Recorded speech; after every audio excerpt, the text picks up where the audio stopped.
Mumbai Pune expressway की missing link project में slab गिरने और सड़क पर पड़े गड्ढों को लेकर महाराष्ट्र की सियासत तेज हो गई है। कांग्रेस नेता एवं पूर्व मंत्री यशोमती ठाकुर ने महायुति सरकार पर भ्रष्टाचार और घटिया निर्माण के आरोप लगाए, तो वहीं राजस्व मंत्री चंद्रशेखर बावनकुले ने सरकार का बचाव करते हुए कहा कि भूस्खलन एक प्राकृतिक घटना है और मामले में आवश्यक कार्रवाई शुरू कर दी गई है। मिसिंग लिंकची काय हालत झाली आहे आपण बघतोच आहे। स्वतःला इन्फ्रामॅन म्हणून घेतलंय देवेंद्र दादा आपण, आणि इन्फ्रामॅन काय करतोय नेमकं हे काय समजत नाही आहे महाराष्ट्राला, देशाला। कशासाठी हा गोंधळ? आणि तुमच्या तोंडून वाक्य निघतं की हे टेस्ट होती, तुमचे अधिकारी म्हणतात आहे की खड्डे किरकोळ आहेत। काय सुरू आहे?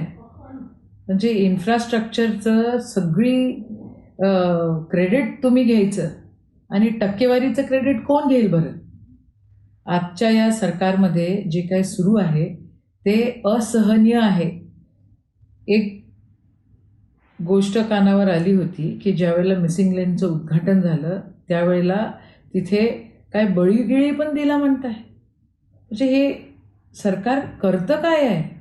इन्फ्रास्ट्रक्चरच्या नावाने मोठ्या मोठ्या घोषणा करायच्या, मोठे मोठे आकडे त्या ठिकाणी टाकायचे आणि सगळे गोंधळ घालायचे। म्हणजे आज जो प्रकार मिसिंग लिंक सोबत झालेला आहे, महाराष्ट्र तुम्हाला माफ करू नाही शकत। मला काही याच्यात फार टीका करणाऱ्याबद्दल बोलायचं नाही, पण समजून घेतलं पाहिजे। दरड कोसळला आहे, हा दरड काय आम्ही जाऊन कोसळला का?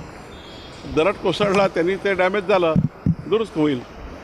काही बांधकाम होत असताना 1 वर्ष 1.5 वर्ष हा त्या ठिकाणी काही नादुरुस्त झालं तर दुरुस्त करून त्याचा पिरियड असतो, म्हणूनच त्याची डिफेक्ट लायबिलिटी पिरियड म्हणतो आपण।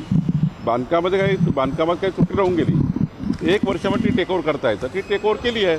आणि त्यामुळे याच्यामध्ये एवढा कांगावा करणे आणि दरड कोसळला की आम्ही कसं आडला दरड आहे का? दरड कोसळला आता पावसाने, त्याची आम्ही तातडीनं दखल घेतली, तातडीनं मिसिंग लिंक चालू केला आहे।